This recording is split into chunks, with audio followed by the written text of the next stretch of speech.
or locally at 218-631-4966 to arrange a free hearing test.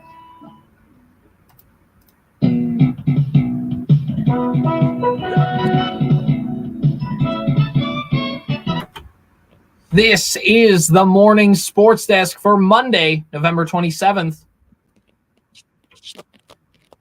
Corey, the Prep Bowl is finished up, and I think we had a pretty good slate of football games this year.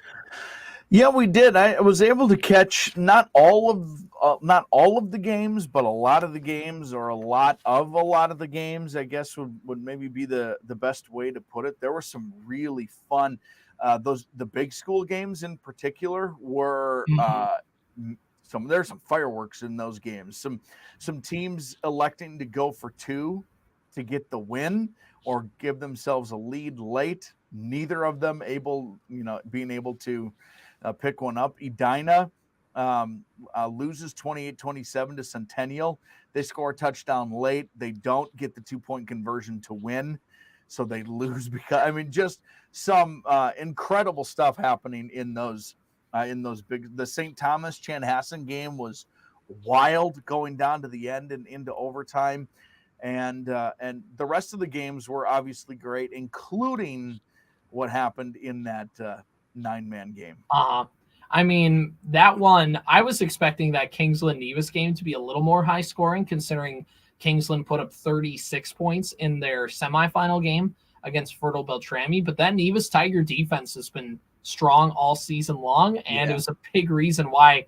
It is almost the main reason why they won the Prep Bowl this year. Congratulations to the Nevis Tigers. Watching that game, they felt like they weren't always, winning. Not everything always went their way, but didn't it feel like, Corey, that they just kind of felt in control for that game? Well, I think defensively, it felt like, boy, if they can hit a couple of home runs, and they have all season long, so why wouldn't they one more time? Right. You hit a couple of home runs, you're going to feel pretty good about. It, and they got a couple home runs out of the deal, and I think, it's fun to see those really high scoring games. But it's fun to see the two defenses be the reason, holding stout. It's weird to get to a championship game and have these final scores be in the high 30s. Right. You did not have a championship defense. Both of those teams had and Nevis obviously in particular. That's a championship defense that they were running out there, and yeah, man, it was cool. I love the Prep Bowl. I just love it. Yeah. One of these days, I got to get back to it. It's been a while. It's fun. It's a fun atmosphere. Did you see in some of those bigger school games that they had so normally they only open up the seating on the sidelines, but they actually opened it up in the end zones of the first bowl because some of those bigger school games were they opened them up to kind of cool. Let more people in, which is good. Did you see the Patrick Royce take on the Prep Bowl? I don't think I did, no. Not on the Prep Bowl, I should say. On the Prep Bowl hosts. Okay. Basically, the only concession stands that are open are not even on the main concourse. You have to go at US Bank Stadium, there's the main concourse, but then you got to get into the sections that are along the sidelines. There's a little concession stand kind of tucked underneath, and basically they only opened up. There's maybe 4 or 5 of them. And basically, right? his take was, I thought this was supposed to be the People's Stadium, and now it's and whatever. So it's a fair critique. It's just always fun to think of it in the Patrick Royce voice. Yes to all of that. Yeah. Yeah. No, accommodate those fans. What are you doing? Right. What are you doing? This should not be that hard. We talked about it off the air, watching some things and seeing how on scoreboards, not knowing how to abbreviate certain schools because you just don't pay attention to who they are and what they are, right? And getting those sorts of things incorrect. Come on, right? Are we accommodating our kids or are we not? And if we're not, then what are we even playing there for? Right. It's the same thing of when you turn on and watching, and there are examples like this in football, but you turn on the basketball championships and you watch like the Class A girls, and the entire time they're just like, and remember tonight there's the 4A championship. It's like, yeah, but Right. can we focus on the 1A? And they're like, no, we got to focus on the, which like I get, it is the big ticket item. That's not, they're not wrong, but it's also like, could we not spend every waking moment of some of the best moments of these young kids' lives to talk about a game that's coming up later? Like, well, there's a funny thing that happens too, especially at state basketball, is with the exception of the biggest schools at state basketball, especially if there's a marquee player in the state who's playing in those games, those will get a draw from basketball fans in general. Yep.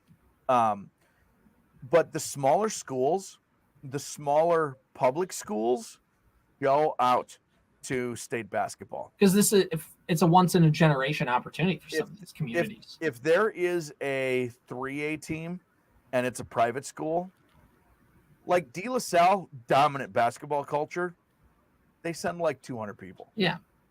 Henning was there, and they brought out the towns of Henning and Vining. Like, and Henning and who they beat? Was it Northwoods? Yep. They beat. I mean, do you know how big Cook is? No, it's not that big. And they brought everybody in there. Like, that place was loud for those games. Yeah.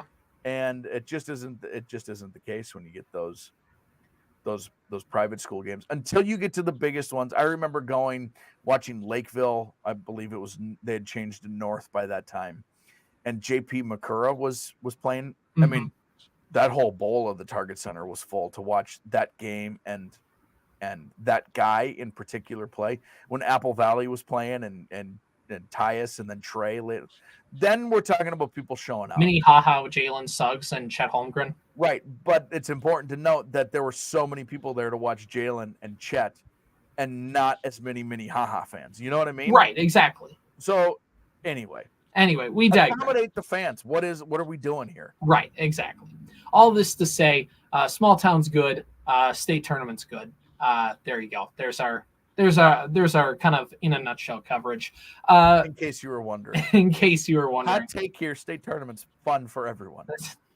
Well, except Patrick Royce. Except for the teams that lose. It's not as fun. It's fun. Not as fun. It'll be fun in 30 years. Yeah, exactly. Not so much 30 seconds after. It won't be. It's not like you won't be bitter in 30 years. No, never. You still will be.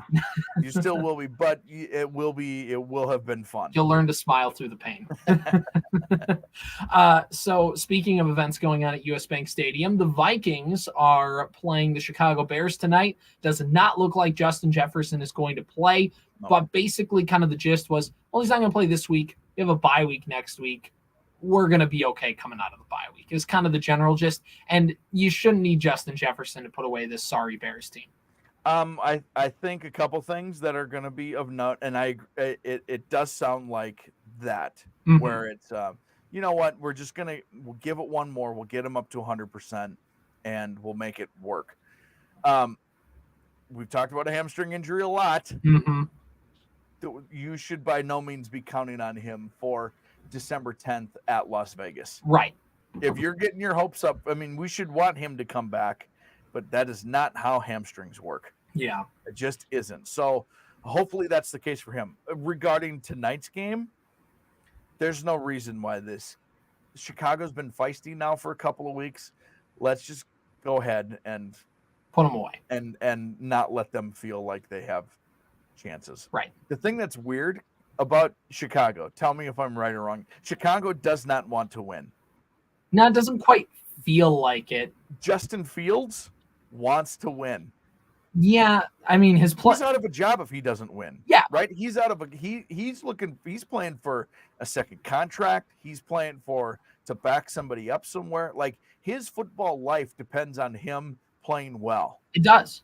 Chicago does not need Justin Fields to play well, and they're banking. That's probably the safest bet. No, Chicago. You know what Chicago's banking on? They're getting the number 1 overall pick because of Carolina. Great trade, Panthers. Great trade. But also, and they might be getting the number 2 pick. Right now, they'd get the number 4 or 5 pick, I think, which means that they could pick their quarterback of the future and Marvin Harrison Jr. Like, that's their dream scenario if you're Chicago. If they don't, but they're going to have to get a top 3 to get him. Yeah. Because if the Cardinals Williams and May, the quarterbacks, are going to go 1-2 in the first 3. Yeah. And Marvin is going to go in the other spot, whatever order that goes. Right. So it's kind of this weird, which is why they need to keep losing. It's this weird juxtaposition that they're in because Justin Fields knows that he's not going to have a job in Chicago. But honestly, they kind of need to win because their coaching staff could get fired if they keep kind of potentially. It's weird, right? Right. They're in this really strange. They're in a purgatory almost. Yeah. It's awesome. It's as a non-Bears fan, it's pretty great. Yeah, also the Lions lost, so the Vikings could pick up that game they lost in the division last week by losing to Denver if they win today. Green Bay kind of sneakily getting back in that playoff mix, which, by the way, Green Bay's not going to make the playoffs, but my dream scenario of Green Bay finishing with like 7 wins to where they're not going to quite get rid of the quarterback and blow things up yet. But you know what? Things are kind of teetering like they will and just puts them in their own version of purgatory for another year because they're like everybody else. And it's like, we don't have a bad roster, but feels like we're being held back by an inconsistent quarterback play. Yep. Actual NFL purgatory is like the Atlanta Falcons. Not bad enough to be lottery and not good enough to make the playoffs. Mm-hmm. You live in that 6 to 8 win range. And there's nothing you can do to get out of it, but you're a piece away from getting out of it. You never want to blow it up. And you're too far away from being bad to blow it up. Mm-hmm. It's the worst place to be in all of sports. Mm-hmm. Hey, I hope they live there for at least a decade. So speaking of blowing things up, is it time to blow up like the U of M athletic department right now? Oh. That scene from Family Guy where Peter hurts his knee and he just goes, it's that. Yeah. They stink. Which one we talking about? Are we talking about the Gopher football team that got completely wiped against Wisconsin on Saturday? Or are we talking about the Gopher men's basketball team that got wiped in a neutral site game against the University of San Francisco last night? The Dons. The San Francisco Dons. Now, they made the NCAA tournament a couple of years ago, but I mean, sure. Who's there? Did Wilt go there or did Bill Russell go there? Probably Bill Russell. One of them. Either way. No, the football team. Yeah. What I will concern myself with basketball once most of this football stuff is kind of faded away. Once we're in, football, man. They're sad. That's a sad sack bunch of football players. It's not good right now. It's a sad sack coaching staff and a sad sack bunch of players. Did you see like I shared a tweet with you about like a weird quote that PJ had, almost kind of like, he got very defensive, I guess, in like his end of season presser. Because basically is this kind of like we talk about all the time, like PJ and all college football coaches do this, but like specifically him, like tries to really manipulate kind of the conversation because like you try and set the narrative before it creates itself. Yep. And the thing of like, well, what were we supposed to do? We are always going to be this bad, like kind of thing. Like we are always going to run into this kind of situation. What did you kind of think of that? Of like his kind of presser after the game? It's a loser mentality. Ooh. Just win. Like knock it off. Just not quit making.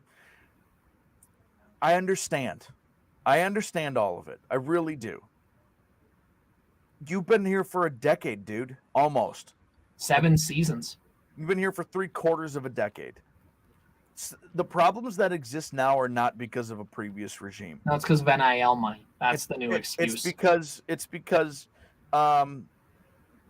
you can't keep it consistent. Figure it out, man.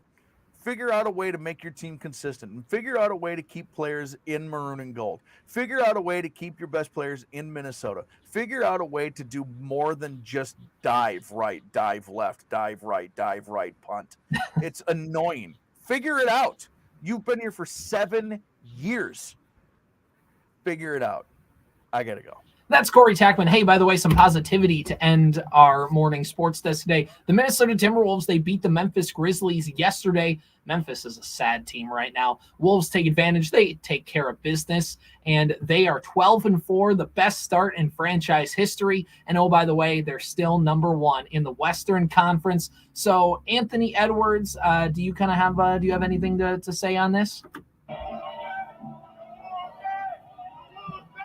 Wolves back, we the ones, Jack. A1 from day one, A5 from day 5. Whatever you want to say, Minnesota Timberwolves still number one in the West. This has been the Morning Sports Desk for Monday, November 27th.